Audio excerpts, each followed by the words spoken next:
दोस्तों समय था नवंबर 1962 का। चीन और भारत को सीमा पर लड़ते हुए करीब एक महीना बीत गया था। चीनी सेना हर मोर्चे पर भारत से बेहतर साबित हो रही थी, मगर जब रेजांगला पोस्ट का नाम आता है तो चीनी सेना आज भी सर झुका लेती है। आखिर उस रेजांगला पोस्ट पर ही 18 नवंबर 1962 को क्या हुआ था? उस अकेली पोस्ट के 120 जवानों ने आखिर कैसे 3000 चीनी सैनिकों से लोहा लिया था? एक एक बंदा 10-10, 20-20 चीनी सैनिकों पर भारी था और उनको लीड करने वाले राजपूती मेजर की तो अद्भुत ही कहानी थी। जब पलटन को पीछे हटने के आदेश मिल रहे थे तो वहाँ एक ही आवाज गूंज रही थी, मेजर साहब हम लड़ेंगे, जरूर लड़ेंगे, लड़कर मिट जाएंगे, मगर इस पोस्ट को हरगिज नहीं छोड़ेंगे। लड़ते लड़ते ही उन बर्फ की वादियों ने कब अपने आगोश में ले लिया था उन्हें पता ही नहीं चला।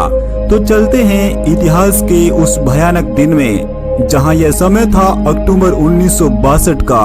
चीनी सेना भारतीय क्षेत्र को हड़पने की फिराक में थी। वह लगातार बमबारी करती हुई आगे बढ़ रही थी।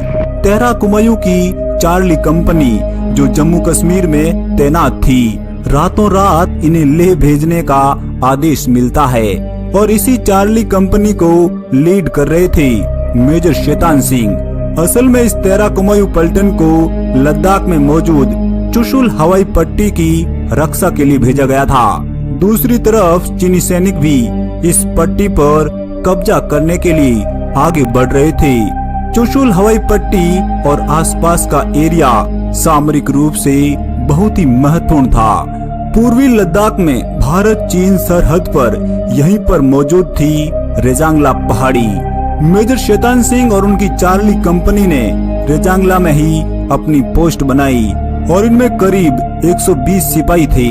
ज्यादातर सैनिक अहीर थे जो हरियाणा के आसपास के इलाकों के रहने वाले थे। इस तरह की बर्फीली पहाड़ियों से वे बिल्कुल भी अनजान थे। वे तो मैदानों के माहिर खिलाड़ी थे, मगर अब हड्डियां कंपाने वाली बर्फीली पहाड़ियों से सामना था। रेजांगला पोस्ट 17,000 फीट ऊंचाई पर थी। यहाँ का तापमान -20 से -30 डिग्री था, जो इनकी हड्डियों को गलाने के लिए काफी था। फिर भी जवान रबर के दस्ताने पहनकर यहाँ पहरेदारी कर रहे थे। जवानों के पास वो राइफल थी जिसे हर बार लोडिंग करके ही गोली चलानी पड़ती थी। इन्हीं भारतीय राइफलों को सेकेंड वर्ल्ड वॉर में बेकार साबित कर दिया था। तारीख 18 नवंबर 1962 सुबह के 3 बज रहे थे।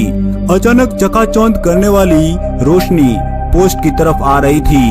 मेजर शैतान सिंह भी अलर्ट हो गए थे। मेजर साहब ने आओ देखा ने ताओ पल भर में ही गोली चलाने का आदेश दे दिया था। एकाएक गोलियों की बौछार होने लगी, मगर दूसरी तरफ से कोई फायर नहीं आ रहा था। मेजर साहब और उनकी पलटन तब हैरान में पड़ गई थी कि आखिर क्या वजह है कि सामने से कोई गोली क्यों नहीं दाग रहा है। करीब जाकर देखा तो दृश्य बड़ा ही हैरान करने वाला था।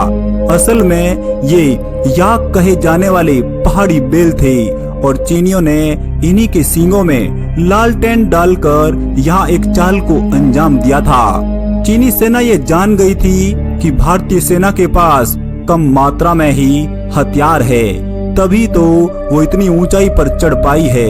भारतीय सेना भी इस जाल में फंसकर अपनी गोलियां और हथियार बर्बाद कर चुकी थी।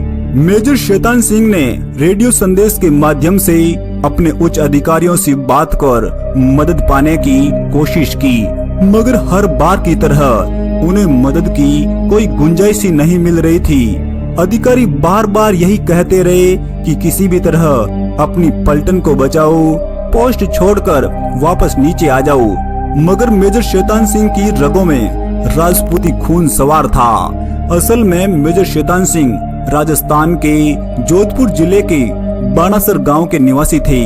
उनका जन्म 1 दिसंबर 1924 को हुआ था। इनके पिता लेफ्टिनेंट कर्नल हेम सिंह थे, जिन्होंने प्रथम विश्व युद्ध में फ्रांस में भारतीय सेना के साथ सेवा की थी। बदले में ब्रिटिश सरकार ने उन्हें order of the British empire से सम्मानित किया गया था। अब चीनी सेना के बार बार फायर आ रहे थे। मेजर शैतान सिंह ने अपनी पलटन से राय ली और उन्होंने कहा कि क्या आप पीठ दिखाकर भागेंगे या एक सच्चे सिपाही के रूप में इन चीनी सैनिकों का सामना करेंगे। बदले में एक ही आवाज गूंज रही थी, मेजर साहब हम लड़ेंगे, इसी मिट्टी के लिए लड़ेंगे। आखिर मेजर साहब भी तो यही चाह रहे थे। यहाँ बंकरों में मौजूद थे 120 जवान और सामने चीनी सेना करीब 3000 के आसपास थी। फिर भी ये भारतीय जांबाज उन पर भारी पड़ रहे थे। एक एक बंदा 10-10, 20-20 को मार रहा था। अहिर सिपाही संग्राम सिंह के जब हथियार खत्म हो गए थे तो वे बंकर से बाहर आकर 2 चीनी सिपाहियों को पकड़कर उनका सिर टकराकर उन्हें मार डाला था। मेजर साहब एक बंकर से दूसरे बंकर तक जाकर अपने साथियों को हौसला दे रहे थे, मगर इस बीच उन्हें भी गोली लग गई थी। फिर भी उन्होंने हार नहीं मानी थी। चीनी सेना ऐसी ठंड में भी लड़ने को अभ्यस्त थी, मगर हमारे जवान इस तरह का सामना पहली बार कर रहे थे। हथियार खत्म होते गए और भारतीय जवान दुश्मनों पर टूट पड़े थे। मेजर साहब का शरीर भी छलनी छलनी हो गया था। उन्हें एक चट्टान के पास बिठा दिया गया। जब मेडिकल हेल्प की बात कही गई तो उन्होंने साफ मना कर दिया था। उनके दोनों हाथ जख्मी हो गए थे। तभी तो उन्होंने अपने सिपाहियों से मशीन गन लाने को कहा और इसी मशीन गन का ट्रिगर अपने पैर से एक रस्सी के सहारे बांध दिया था। जब तक जान थी तब तक इस पैर से ही गोलियां दाग रहे थे। रेजांगला पोस्ट की इस भीषण लड़ाई में 120 जवानों में से करीब 114 जवान शहीद हो गए थे।